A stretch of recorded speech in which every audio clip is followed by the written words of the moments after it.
I'd like to open an account. Craig Ellison laughed loudly. This is Sovereign Trust. We don't serve beggars from the street. I have a valid check. Malcolm placed a check on the counter. $200,000. That's a high-value check trying to pull off a big scam, huh? Craig came around the counter. Trash is trash, only good at petty theft. It's real. Craig rolled his eyes. Thieves never admit to fakes. Watch your words. Startled? Well, let me help you get out, filthy black thief! He flicked his lighter open. The flame caught the corner. Ash drifted onto the marble. He laughed mockingly. Next time, stay away from my bank, black idiot! Malcolm didn't move. His fingers clenched and then released. What Craig didn't know, what no one in the hall knew, was who that black man really was. 3 days earlier, Malcolm Hayes signed the final acquisition papers for Sovereign Trust Bank in a quiet conference room on the 32nd floor of a Manhattan high-rise. The deal had taken 14 months. Sovereign Trust was the oldest private bank in Hadley, Connecticut. 112 years of serving the wealthy, the connected, and the white. Malcolm had bought it for $68 million. His attorney slid the last page across the table. Malcolm signed without hesitation. His business partner, a woman named Carolyn Voss, raised an eyebrow. "You're not even going to celebrate?" "Not yet." "Malcolm, you just bought a bank." "I bought a building full of people I've never met, serving a community I don't know yet." He capped his pen. "I want to see it first. Walk in like anyone else. See how they treat a man who looks like me." Carolyn leaned back. "You're going in without telling them? That's the only way to know the truth." Monday morning, Hadley, Connecticut. Population 41,000. The kind of town where the lawns were trimmed to the same height and the neighbors smiled without showing teeth. Sovereign Trust sat at the center of Main Street, between a law firm and a jewelry store. Its limestone facade had turned the color of old cream. Brass letters above the entrance read, "Established 1912."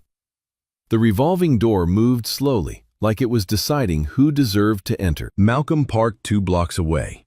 He wore a plain gray Henley, khaki pants, and white sneakers.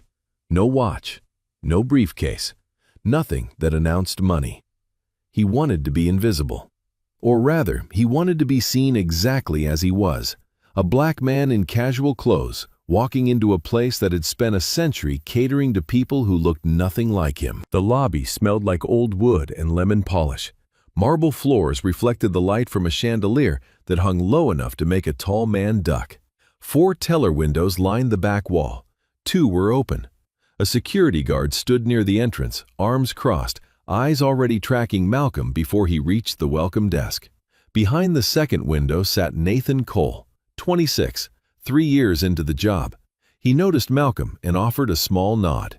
It was the only greeting Malcolm received. At the far end of the lobby, behind a glass partition, Craig Ellison occupied the branch manager's office. 15 years in the chair. He had outlasted 3 regional directors and 2 corporate restructurings. He ran Sovereign Trust the way a bouncer runs a nightclub, deciding who got in, who got served, and who got shown the door. His desk was spotless. His tie was always knotted tight. He believed the bank belonged to him the way a man believes the sun rises for his benefit. Craig looked up from his desk the moment Malcolm walked in. He didn't see a customer. He saw a problem. Malcolm approached the welcome desk. The receptionist, a young woman with a thin smile, glanced at his clothes before speaking. "Can I help you?" "I'd like to open a checking account." She hesitated, looked past him toward Craig's office, then back. "Have a seat. Someone will be with you shortly." Malcolm sat. He watched. 3 customers arrived after him. A woman in a cashmere coat, a man carrying a leather portfolio, a couple holding hands. All white, all served within minutes. 20 minutes passed. Malcolm remained in his chair. He did not check his phone. He did not shift in his seat. He watched the way the staff moved around him, how they adjusted their paths to avoid walking too close, how the security guard repositioned himself between Malcolm and the door, how the receptionist never once made eye contact again. He was learning everything he needed to know. Then Craig Ellison stepped out of his office. He buttoned his jacket as he walked, his eyes locked on Malcolm the way a hawk spots movement in an open field. "I'll handle this one," he said to no one in particular. He stopped 3 feet from Malcolm's chair, looked down. "What exactly do you need?" Malcolm stood. He was taller than Craig by 4 inches. He kept his voice even. "I'd like to open an account and deposit a check." Craig's jaw tightened. He gestured toward his office with 2 fingers, the way a man summons a dog. "Follow me." What happened next would be recorded by 4 ceiling-mounted security cameras, 2 cell phones, and one man's memory that would prove sharper than any lens. Craig's office was small but polished. A mahogany desk, a leather chair that squeaked when he sat down, 2 framed photos on the wall, one of Craig shaking hands with the previous bank president, another of him accepting a Regional Excellence Award. He had mounted them at eye level, so every person who sat across from him would see them first. Malcolm sat in the chair opposite. It was lower than Craig's by at least 3 inches. Deliberate. Craig opened a drawer and pulled out a form. He didn't offer a handshake. He didn't offer water. He placed the form on the desk and clicked his pen. Full legal name: Malcolm Hayes. Employment: private equity. Craig paused. His pen hovered. He looked at Malcolm the way someone looks at a child who claims to be an astronaut. Private equity. He repeated it slowly. And what firm would that be? Hayes Capital, based in New York. Craig wrote nothing. He leaned back in his chair and folded his arms. "You know, we get people in here all the time. People who walk in dressed like they just came from a basketball game and expect us to roll out the red carpet."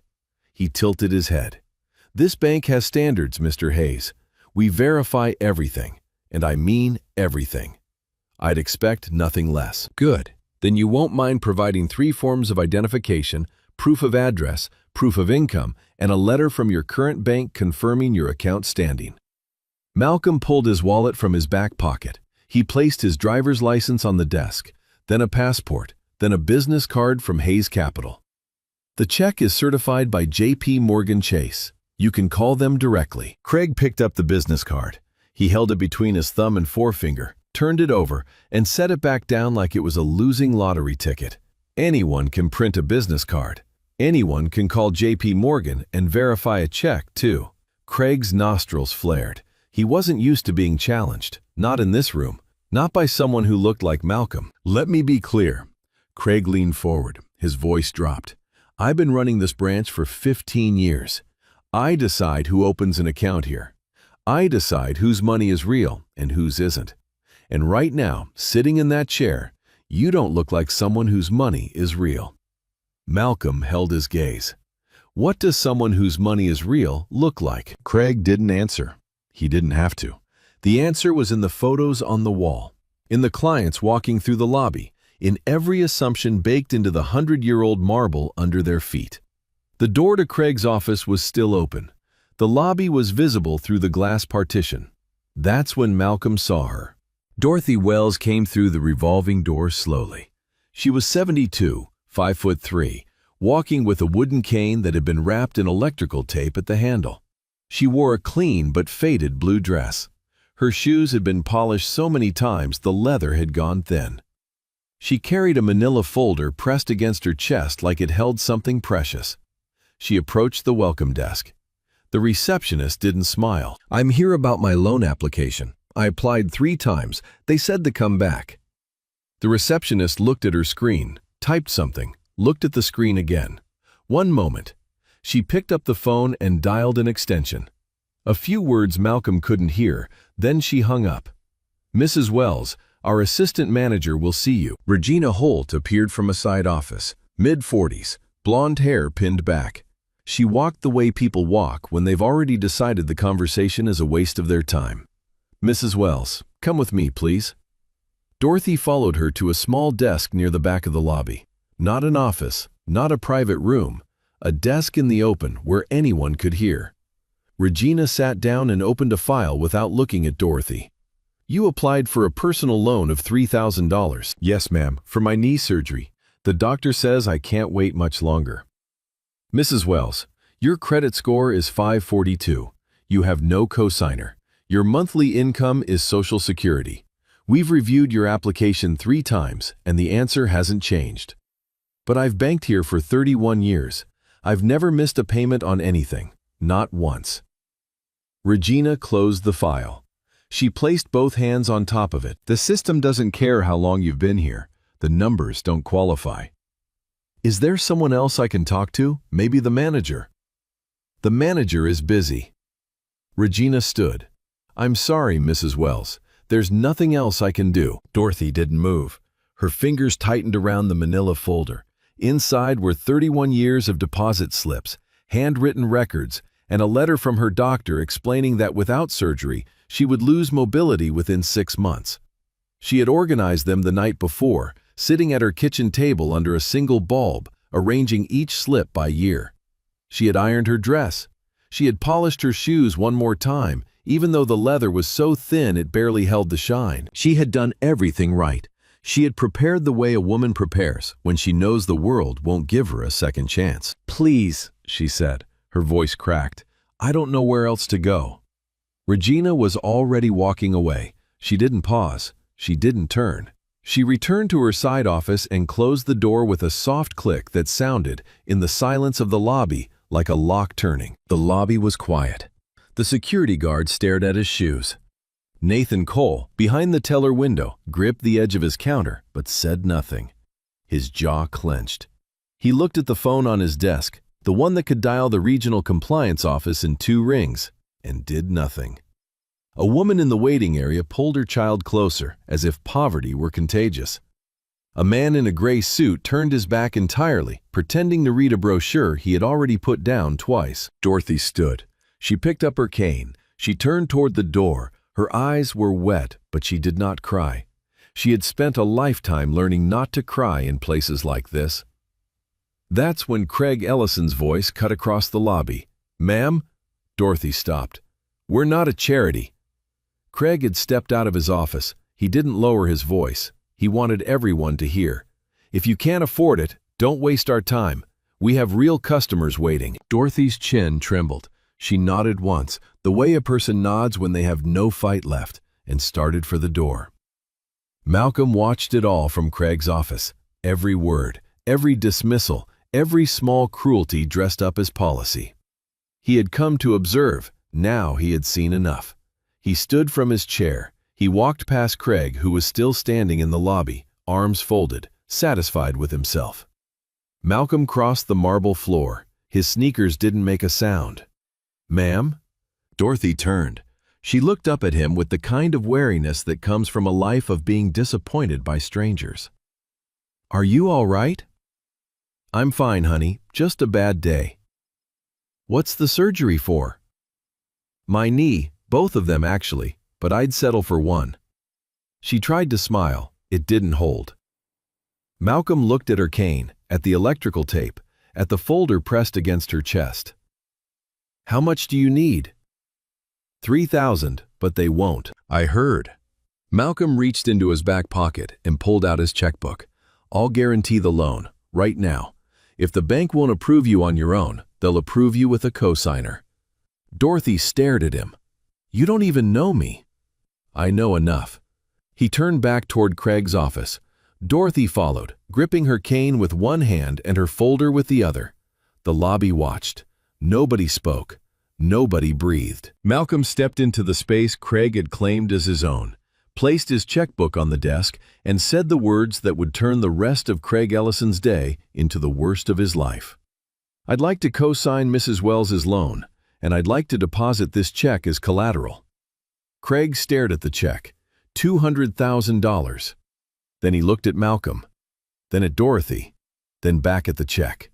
His lip curled, and the room held its breath. Craig Ellison stood in the doorway of his office. He looked at Malcolm, then at Dorothy, then at the checkbook Malcolm had placed on the desk. What did you just say? I said I'll co-sign her loan, $3,000, and I'm depositing a check of my own as collateral, $200,000. Craig didn't move. For a moment, something flickered across his face. Not confusion, not concern, but the look of a man who has just been defied in his own territory and cannot process it. Then he laughed. Not a polite laugh, a loud, open-mouthed laugh that bounced off the glass partition and carried across the lobby. "You," he pointed at Malcolm. "You want to co-sign a loan. For her." He pointed at Dorothy without looking at her. "In my bank." "That's correct." "And where, exactly, did a man who walks in here wearing sneakers and a t-shirt get $200,000? "It's a certified check. Call J.P. Morgan. They'll verify it in 5 minutes." Craig stepped closer. He was shorter than Malcolm, but he tilted his chin up the way short men do when they want to feel tall. "I'm not calling anyone. You know why? Because I've seen this 100 times. 2 of you come in together. One plays the victim, the other plays the hero. It's always the same con." Dorothy's grip tightened on her cane. "I don't know this man. I've never seen him before today." "Sure you don't." Craig smirked. "Funny how you people always seem to find each other." Malcolm's jaw tightened. He kept his voice level. "Process the check. Approve her loan. That's all I'm asking." "You're not asking." Craig's smirk disappeared. "You're telling. And nobody tells me how to run my branch." He turned to Regina, who had appeared in the doorway behind him. "Call security." Regina hesitated. "Craig, maybe we should just verify the—" "I said call security." Regina picked up the phone. Her hand trembled, but she dialed. She spoke quietly, cupping the receiver. The words disturbance and lobby carried through her fingers. Malcolm didn't step back. He didn't shift his weight. He stood the way a man stands when he has already decided that nothing in this room can touch him. Not the insults, not the threats, not the security guard being summoned to remove him from a building he owned. Craig waited for a reaction, a flinch, a raised voice, something he could use to justify what came next. Malcolm gave him nothing, and that silence, that absolute refusal to perform the role Craig had assigned him, was what finally broke Craig's composure. "You're making a mistake." "No." Craig jabbed a finger into Malcolm's chest. Physically, the tip of his index finger pressed into Malcolm's sternum. "You made the mistake, walking in here, playing dress-up, thinking you could sit in my office and pretend to be something you're not." Dorothy reached for Malcolm's arm. "Let's go, honey. It's not worth it. Please." Malcolm didn't move. His eyes stayed on Craig. "Take the check out of your pocket," Craig said. "Let me see it." Malcolm pulled the check from his checkbook. He held it out. Craig snatched it from his hand. $200,000. Certified. J.P. Morgan Chase. Malcolm Hayes. Craig studied it for 3 seconds. Then he tossed it on the desk like it was a napkin. "Fake." "It's not fake. Call the number on it." "I don't need to call anyone." Craig picked the check up again. He held it at arm's length. "You want to know what I think of this?" He reached into his jacket pocket. The lighter was silver, engraved. He had received it as a gift from the bank's previous president, a retirement memento that Craig had kept like a trophy. He flicked it open. "Craig." Nathan Cole's voice came from behind the teller window. Quiet, almost a whisper. "Craig, don't." Craig didn't hear him, or didn't care. The flame touched the corner of the check. The paper caught immediately. It burned from the bottom right, curling inward, blackening. The smell of singed paper filled the air. Ash floated upward and landed on Craig's desk, on his framed photos, on the mahogany surface he polished every morning. Dorothy gasped. Her hand flew to her mouth. Her cane slipped from her grip and clattered against the marble floor. "There." Craig dropped the last burning piece into his wastebasket. He wiped his fingers on his pants. "That's what I think of your money. That's what I think of your cosign. And that's what I think of both of you standing in my office." He straightened his tie, adjusted his cuffs. The performance was for the lobby, for the tellers, the customers, the security guard who had just arrived and now stood awkwardly in the doorway, unsure of what he had walked into. "Now," Craig smiled, the kind of smile that has no warmth in it. "Get out of my bank, both of you, and don't come back." Malcolm looked at the wastebasket. A thin line of smoke rose from the ashes of his check. $200,000 reduced to nothing in front of an old woman who needed $3,000 for a surgery that would let her walk without pain. He bent down and picked up Dorothy's cane. He handed it to her gently. She took it with shaking hands. "Thank you," she whispered. I'm so sorry. Don't apologize. You didn't do anything wrong. Malcolm turned to Craig one last time. He didn't raise his voice. He didn't clench his fists. He stood straight and spoke clearly, the way a man speaks when he knows the words will matter later. I asked for a service. You denied it. I offered to help someone. You burned my check. I want you to remember that, every detail, because I will. Craig scoffed. Is that a threat? It's a promise. Malcolm placed his hand on Dorothy's back, barely touching, just enough to guide her, and walked her out of the office, past the security guard, past the tellers, past every pair of eyes that had watched and done nothing. The revolving door pushed them out into the sunlight. Dorothy squinted. Malcolm helped her down the 2 stone steps. Are you okay? I've been through worse, baby.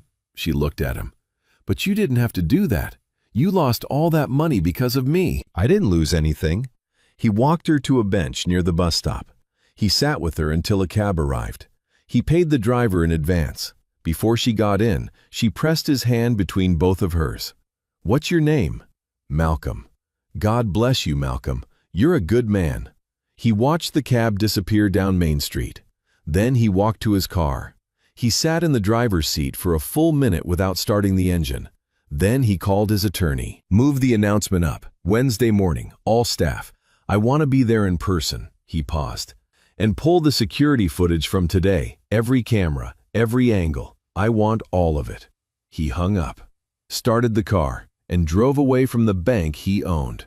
The bank where his money had just been burned by a man who had no idea he was already out of a job. Wednesday morning, 8:45. The entire staff of Sovereign Trust Bank's main branch had been called into the second-floor conference room for a mandatory all-hands meeting. No one had been told the reason. Craig Ellison arrived early. He wore his best suit.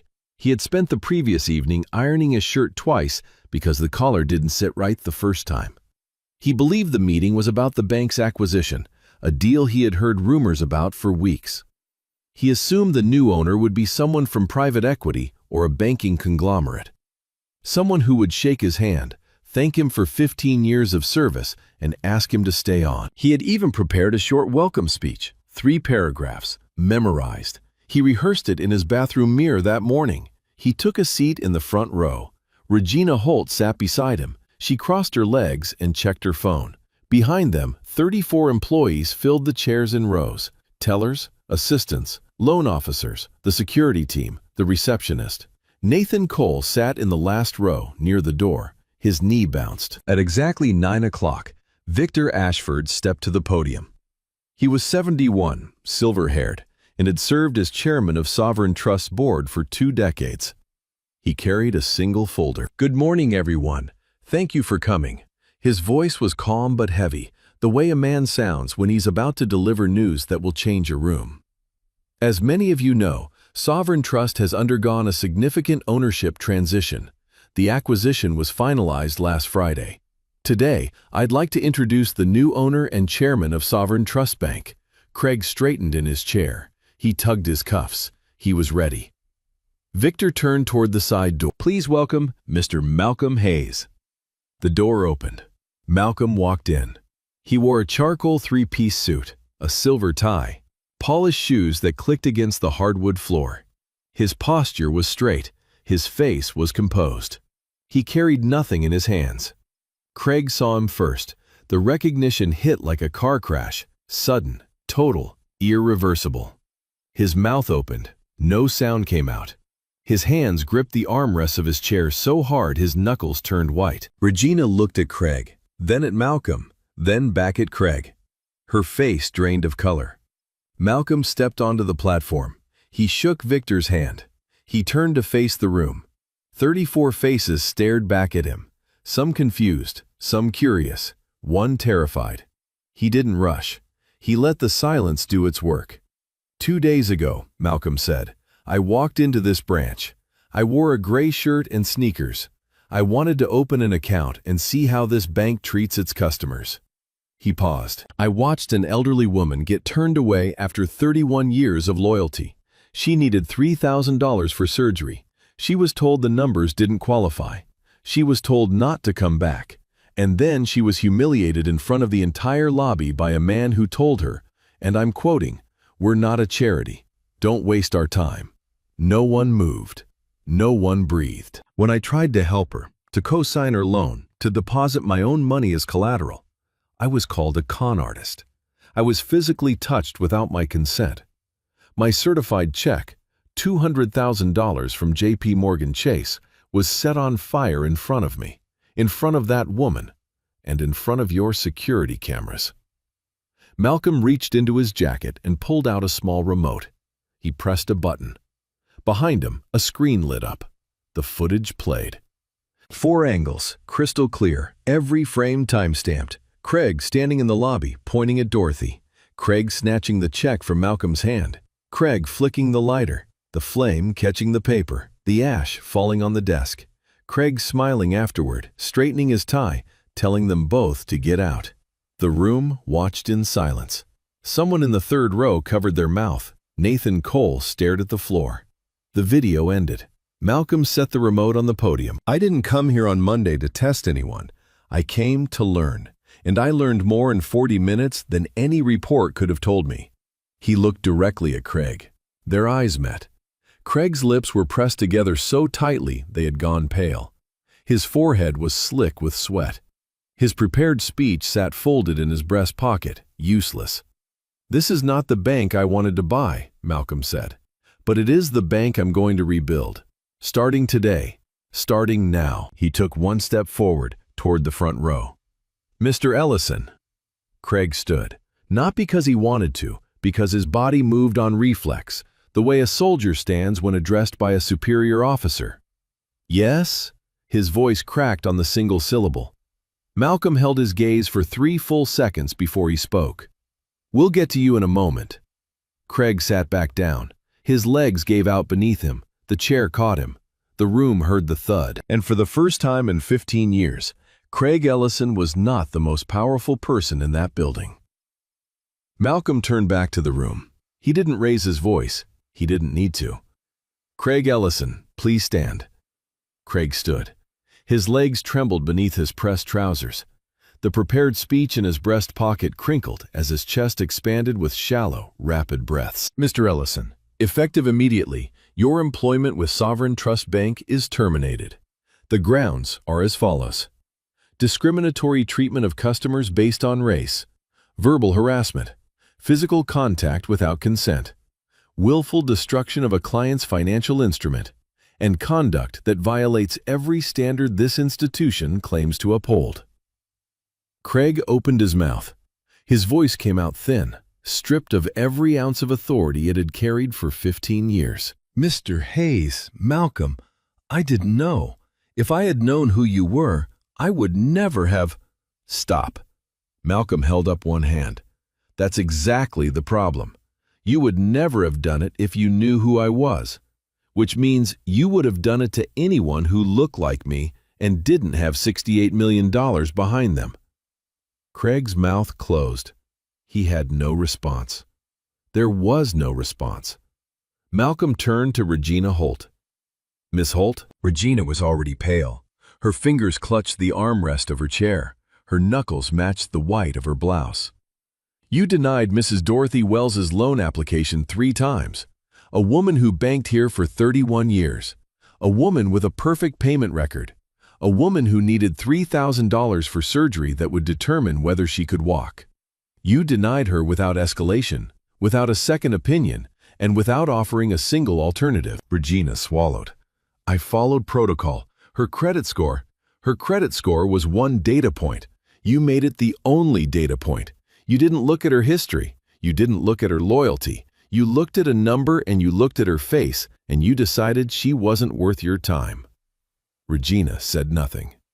"Your employment is also terminated, effective immediately." The room was still. 32 remaining employees sat in silence. Some stared at their hands. Some stared at Malcolm. Nobody looked at Craig or Regina. Malcolm nodded to 2 members of the security team standing near the back wall. They stepped forward. "Mr. Ellison, Miss Holt, security will escort you to collect your personal belongings. You have 15 minutes. Your access credentials will be deactivated at 9:30. Craig took one step toward Malcolm. His eyes were wet. Not with remorse, with something closer to disbelief. The look of a man who has spent his entire career believing he was untouchable and has just discovered he was wrong. "You set me up," he whispered. "You came in here to trap me." "I came in here to open an account." Malcolm's voice was flat. "Everything that happened after that was your choice." The security guards flanked Craig. He turned and walked toward the door. His shoes, the ones he had polished that morning, the ones he had worn with his best suit for the speech he would never give, made no sound on the carpet. Regina followed 3 steps behind him. She didn't look back. The door closed. Malcolm stood at the podium for a moment, watching the door. Then he turned to the room. "Is Nathan Cole here?" Nathan stood from the last row. His face was flushed. His hands were shaking. "Yes, sir." "You were at the teller window on Monday. You saw what happened." "Yes, sir, I did." "You said his name. You told him to stop. I heard you." Nathan's eyes dropped. "I should have done more. I should have stepped in front of the counter. I should have called someone. He stopped. His throat tightened. "I was afraid of losing my job." Malcolm looked at him for a long time. The room waited. Fear is human. Silence is a choice. You chose silence on Monday.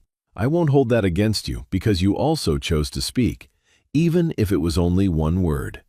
That word told me something about who you are. Nathan blinked hard. "I'm going to need people I can trust to help me rebuild this branch. People who know the difference between following orders and doing what's right. Can you be that person?" "Yes, sir, I can." "Good." Malcolm turned back to the full room. "All remaining staff will be meeting with me individually this week. No one else is being terminated today. But I want to be clear, what happened on Monday was not an isolated incident. It was a culture. And cultures don't change in a day. They change when the people inside them decide they're done looking the other way." He placed both hands on the podium. "One more thing. This afternoon, I've invited Mrs. Dorothy Wells back to this branch. When she arrives, she will be treated with the respect she has earned over 31 years.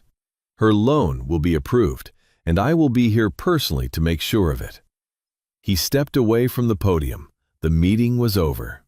But the room didn't move for a full 30 seconds after he left. The video hit the internet before Craig Ellison made it home. Someone in the conference room, no one ever confirmed who, had recorded Malcolm's presentation on their phone. The security footage, the speech, Craig's face when he realized. All of it. Uploaded to Twitter at 9:42 that morning with a caption that read, "Bank manager burned a black man's check." The black man was the new owner. By noon, it had 400,000 views. By evening, 2.3 million. By the following morning, 11 million. The hashtag #BurnedTheWrongCheck was trending in all 50 states. Cable news picked it up first. CNN ran a segment titled "Check and Mate." MSNBC interviewed a former banking regulator who called Craig's behavior the most blatant act of racial discrimination I've seen captured on camera in a financial institution. Fox ran the story with a different angle, but still aired the footage. All 3 networks played the same clip. Craig flicking the lighter, the flame catching the paper, the ash falling on the marble, on a loop that made it impossible to look away. Social media exploded. The comment section became a courtroom. Thousands of people shared their own stories of being turned away, talked down to, or treated as less than human inside banks, hospitals, restaurants, and government offices. The video had given them a face to point at and a name to remember. Craig Ellison's name. Within 48 hours, Craig deleted every social media account he had. It didn't matter. His LinkedIn profile had already been screenshotted and shared.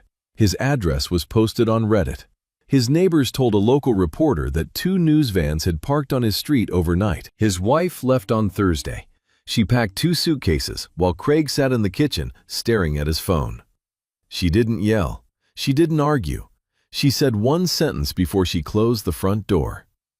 "I told you this would catch up to you." The Office of the Comptroller of the Currency, the OCC, the federal agency that oversees national banks, opened a formal investigation on Friday.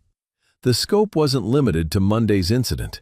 Investigators requested 10 years of lending data from the Hadley branch. What they found confirmed what Malcolm had suspected and what Dorothy Wells had lived. Under Craig Ellison's management, Black applicants at Sovereign Trust were denied loans at a rate 4.2 times higher than white applicants with identical credit profiles. Hispanic applicants were denied at 3.1 times the rate. In 10 years, the branch had approved fewer than 30 loans to non-white borrowers. Out of more than 600 applications, the data didn't lie. The pattern was systemic, and it had Craig Ellison's signature on every policy memo, every override, every rejection letter that bypassed standard review. The OCC referred the case to the Department of Justice. A federal grand jury was convened in Hartford. The charges were laid out in a 14-page indictment. Violations of the Equal Credit Opportunity Act, violations of the Fair Housing Act as applied to lending, civil rights violations under federal banking law, and destruction of a financial instrument. The burned check, which prosecutors argued constituted willful destruction of a client's property in a federally regulated institution. Craig hired a defense attorney from New Haven. The attorney advised him to negotiate a plea. Craig refused. He believed he could explain it. He believed a jury would see it his way. He was wrong. The trial lasted 8 days. Craig arrived on the first morning in a navy suit and a face scrubbed clean of expression. He sat with his hands folded, trying to project the calm authority that had carried him through 15 years behind a mahogany desk. By the third day, the suit was wrinkled. By the fifth, his hands wouldn't stay still. He picked at his cuticles under the table. He drank water every few minutes, not because he was thirsty, but because holding the glass gave his fingers something to do. The prosecution played the security footage on the first morning. They played it again on the fourth day. And they played it one final time during closing arguments. Each time, the jury watched Craig burn the check. Each time, they watched his face afterward, the smile, the tie adjustment, the casual command to get out. And each time, the jurors looked from the screen to the man sitting at the defense table, searching for some sign of remorse. They found none. Only the tight jaw of a man who still believed he had done nothing wrong. 23 witnesses testified. Former employees described a culture where non-white customers were routinely directed to longer wait times, subjected to additional verification requirements, and discouraged from applying for premium products.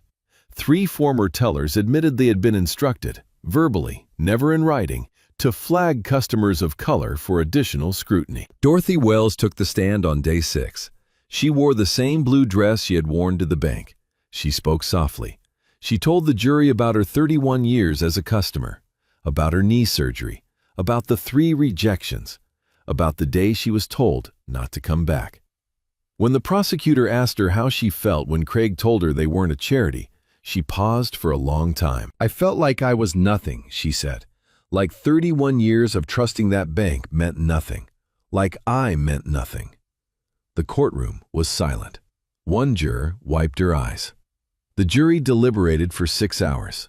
The verdict? Guilty on all counts. The sentencing hearing was held 2 weeks later. The federal judge, a 63-year-old woman named Judge Patricia Calloway, addressed Craig directly before announcing the sentence. "Mr. Ellison, you were entrusted with a position of authority in a federally regulated institution. You used that authority not to serve the public, but to enforce your own prejudices. You denied services to people based on the color of their skin. You humiliated them. You burned a man's check in front of witnesses and cameras and felt no shame. The only regret you have expressed in this courtroom is that you didn't know who he was. That is not remorse. That is self-preservation." Craig stood with his hands clasped in front of him. His attorney stood beside him. Neither spoke. "This court sentences you to 30 months in federal prison, followed by 3 years of supervised release. You are permanently barred from employment in any federally insured financial institution. You are ordered to pay restitution in the amount of $200,000 to Mr. Malcolm Hayes, and an additional $50,000 in civil damages to Mrs. Dorothy Wells." Craig's knees buckled. His attorney caught his arm. Regina Holt, who had cooperated with investigators and testified against Craig, received a suspended sentence of 12 months, 3 years of probation, and a permanent ban from the financial industry. She never returned to Hadley. Outside the courthouse, reporters surrounded Malcolm. He gave one statement. "This case was never about me. It was about every person who walked into that bank and was treated as less than human because of how they looked. Mrs. Wells banked there for 31 years. She deserved better. They all did." He didn't take questions. He walked to his car. He drove back to Hadley. 6 months later, Sovereign Trust Bank looked like a different place. The limestone facade had been cleaned. The brass letters above the entrance still read, "Established 1912." But beneath them, a new sign had been mounted in polished steel. "Every customer matters." Malcolm had chosen those words himself. He didn't want a slogan. He wanted a standard. Inside, the lobby had changed in ways that were easy to miss if you weren't paying attention. The teller windows had been redesigned. Lower counters, open sight lines, no glass partitions. The waiting chairs were arranged in a circle instead of rows. A community bulletin board hung near the entrance, covered in flyers for local businesses, church events, and a free financial literacy program that met every Tuesday evening in the conference room. The staff had changed too. Not all of them. Most of the original employees had stayed. But they moved differently now. They made eye contact. They greeted people by name when they could, by sir or ma'am when they couldn't. The security guard, the same one who had repositioned himself between Malcolm and the door on that Monday, now stood near the entrance with his arms at his sides, not crossed. Nathan Cole had been promoted to branch manager. He was 26 years old, the youngest branch manager in Sovereign Trust's history. On his first day in the office that had once belonged to Craig Ellison, he removed the framed photos from the wall. He replaced them with a single printed card that read, "Do the right thing, even when no one is watching." He taped it to the inside of his desk drawer where only he could see it. Malcolm had launched the Open Door Initiative within the first month. The program offered microloans to underserved residents, small amounts, low interest, flexible repayment. No minimum credit score, no cosigner requirement. Each application was reviewed by a 3-person committee, not a single gatekeeper. In the first 6 months, the program approved 214 loans. 89% of borrowers made their payments on time. 12 small businesses had been started with open door funding. A barber shop, a daycare center, a catering company run by a woman who had been turned away by the old Sovereign Trust twice. Dorothy Wells was the first borrower approved under the program. Her loan, $3,000, was processed on the same afternoon Malcolm had promised. She had her knee surgery 4 weeks later at Hartford Hospital. The operation took 2 hours. Recovery took 3 months. On a Wednesday morning in October, Dorothy walked through the revolving door of Sovereign Trust Bank without her cane. She moved slowly, carefully, but she moved on her own. 2 feet on the marble floor, no tape-wrapped handle in her grip, no folder pressed against her chest. Nathan saw her first. He came around the counter and met her in the middle of the lobby. "Mrs. Wells, good morning, baby. How are the knees?" "Still stiff, but they're mine and they work." She smiled. A real one this time. Malcolm was in the conference room upstairs when Nathan called him. He came down and found Dorothy standing in the lobby, looking at the new sign above the entrance. "Every customer matters," she read aloud. She turned to Malcolm. "Did you put that there?" "I did." "Good." She reached out and took his hand. Her grip was firm. "Because I remember when it didn't feel that way." Malcolm didn't say anything. He just held her hand and stood with her in the lobby of the bank that had once burned his money and told them both to leave. Some things don't need words. Some things just need someone to show up and do what's right, even when the cost is high, even when no one is watching, even when the world tells you that your kindness will be wasted on people who don't matter. Because they do matter, every single one of them. And sometimes, just sometimes, the person they tried to throw out is the one who ends up owning the building. If this story made you feel something, I want to hear it.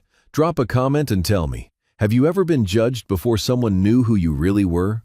Have you ever watched someone get treated unfairly and wished you had spoken up? Because that's the thing about stories like this. They don't just happen on screens. They happen in banks, in hospitals, in restaurants, in schools.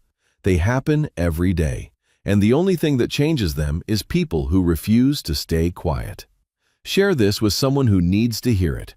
Like, subscribe, and I'll see you in the next one. Yo, when you see somebody getting treated wrong, interrupt your own business, bruh. Don't tell yourself, not my problem. 'Cause the moment you step in for a stranger, that's the moment you become the kind of person people remember. Be the interruption.